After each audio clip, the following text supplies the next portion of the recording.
Welcome to the Local Business Show. Seth Green is a nationally recognized marketer who is the nation's foremost authority on growing local businesses through direct response marketing podcasts, and the only person to be nominated 3 times for the GKIC Dan Kennedy Marketer of the Year Award. Seth will be joined by a capable cohort of co-hosts who are each local business marketing experts in their own right. On the podcast, Seth and his co-hosts brings together small business owners and other local business authorities to share with you their inspiring stories of how they started their local business, how they serve their local business clients, how they grow their local business, and how you can too. And now, here's your host. Hi everyone, this is Chris Richmond. I'm with Umbrella Local. We're here today with Kasia Flood. Kasia, we are going to be talking with a little bit about her experience as someone who has hired consultants and contractors to come in and help her organization. And we're also going to be talking today a little bit about brand building. So some great topics that I think will help everyone out. Thanks for joining. So would you like to introduce yourself? Yeah, of course. My name is Kasia Flood. I've been working in digital marketing and brand building for about 8 years now. Sort of in escalating roles here in Canada. So starting with the very small family-run businesses, and I'm currently working at a global finance company. Fantastic. And the company that you're with is obviously has grown over the years, and you've grown in your role with them. And now do you have a team that you work with? Yes. So I have a very small but very agile marketing team with Training Central. Mm-hmm. So we've grown quite significantly in the time that I've been with them. And today we serve approximately 80 million self-directed investors through some of the world's most trusted brokerages. Interesting. Okay, very good, very good. So that's definitely a niche market area, but certainly something. I would love to pick your brain about content marketing, how you attract people into your funnel. I think there's definitely something interesting to be learned there. So good. Now, how did you get started in this role? You said you helped out local businesses a little bit. I think all of us do that. We have a friend or a neighbor or someone who says, I need help. I need, a website, and we get started into the business, and then we enjoy it. We enjoy solving those problems. We enjoy learning new things. We enjoy the technology. Is that your experience, or how did you get involved? Yes. So, looking back, my professional strengths definitely fit, but it happened very organically. So when I was still in university, I was first hired as a sales associate at just a very small tile distributor. It was family run, and almost immediately I noticed that they were just missing some materials. There was no brochures. They were going to trade shows kind of empty-handed. So I stepped in and just kind of brought my own laptop into work one day and put it on my lap, and there was no customers, and started bootstrapping some really early materials. And then I started working with a lot of their partners, so building them up with materials, trade show booths. A lot of it was focused around direct marketing at that point in time. Right. And, it just really grew from there. So my next position was where I really started moving to digital. Right. So focused a lot more on the email campaigns and growth. And it's really only been in my last company that I'm with now where it's the global communications and really trying to see how much we can scale, with some landing pages. Excellent. Okay. And in terms of, you mentioned brand building as well. And I think it's very tough often to talk about a brand because it is such an inconsistent kind of thing. And yet it has such an impact on a business.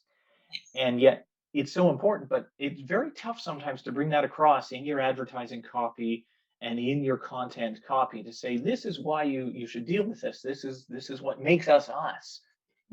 Do you have a process for kind of bringing that brand to the surface with a client when you talk to them? How do you develop that? Yeah, I always try and encourage as much kind of bite-sized and continuous communication. I find one of the biggest things with brand that often gets lost is when people think about branding, they think about the really large brands, right? It's like Pepsi, Coca-Cola, that type of branding that really comes to mind. Right, sure. Some get really lost in that and almost nervous to send out those first few materials because they want them to be as perfect and as flawless as that. But I'm a really big advocate that a brand is your legacy. Mhm. You know, it's what customers believe is your value. So I try and push people just out the door as much as possible in the very beginning, because the market's fluid. Your customers are looking for different things as time goes on, and more often than not, your product or offering is evolving too. It is. So your It is. brands can as well. Indeed, yeah, nothing stays static. Yes, Exactly. you're always reacting to the market and what their needs are. Really, at the end of the day, you've got to make sure you're focusing on some core things like the value you're providing to your Exactly. clients. That's Yeah. always going to be a core message. But Yeah. how you can do that, there's a million and a trillion and one ways maybe to say that, yeah, this is why you should work with us. But Yes. now we talked a little bit. About some of the work that you've done, and you've worked with third party contractors coming in. You've hired people essentially to say, you're a specialist, come in, help us out with this specific topic. How did you Mhm. make that decision to say, yes, I need to hire someone else? My core team just doesn't have that skill, or we think we can save money and time by hiring person X. How did you make that decision? Often the decision is based for us on how well, whether first we have the skill set internally, and sort of the duration at which we need to use it. So a good example for us is we were hosting a very large scale summit every year. And aside from that, it was really the only event that we were throwing. So to bring in an entire team to organize events just didn't seem like a great investment for us personally, because to bring on that skill set for one event just would leave them very busy for a few months. Right. So we looked to bring on some outsourced firms locally from Toronto, and work with them to plan that each year. Right. Good, good. And how did you essentially set expectations with them when they first, there's a point where yes, you have a contract and that's sort of the end deliverable of what you're doing, but then you actually meet the people that you're actually working with. How do you set expectations with them on how you want them to perform, how you want them to communicate? How do you do that? It really depends on the contractor. One of the things that we have as a challenge is, like you mentioned, we're a very niche industry. Yeah. So for a contractor to come in, it can be very challenging for them to understand exactly who we're targeting. So I think just being very honest and open in the very beginning with, what's a strength that we're looking for from them, and what is the strength that we need to infuse from our team, and then continuing to work very closely on that. So for example, with the event, we actually still handled all of the materials, and but we left all of the actual event logistics with them. Right. So we had, leading up, about once a month we would have a phone call, and we would just have very very routine check-ins Good. to see if what they were working on aligned with their strategy. It didn't necessarily make sense for them at the time to always double check and kind of confirm their communications. So it was easier for us to share with them. Right. You had a level of trust there that Exactly. yes, I'm going to give you some autonomy. Here's a rope, don't choke yourself, but let's give you a little bit of a chance to do, because that's really what we're doing. We're outsourcing to you to handle that. We expect you to communicate back. We want you to make sure you have success. So yes, ask us lots of questions. If you don't understand, there's no weakness in that, and let's work together. And in the end, yes, you'll succeed because we're helping you succeed. We want you to succeed. Mm. It's a good thing. Good, good. In terms of your marketing role that you're in today, what would you say your biggest challenge is that you're facing at this time? Is it anything you'd like to talk about for a few moments, or? I mean, it changes so much. Okay. I think it's a constant conversation on, like I mentioned, having the small continuous flow of information. Hmm. I find it's not always easy to convince all stakeholders that are outside of marketing to understand that things don't always have to be perfectly polished. Sometimes we want things to be very corporate and shiny when we're pushing them out, and that's actually not always what's well received.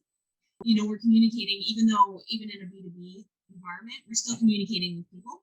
Yes. And sometimes just reaching out in that very impersonal, or sorry, not impersonal, like very casual manner, Right. Sure.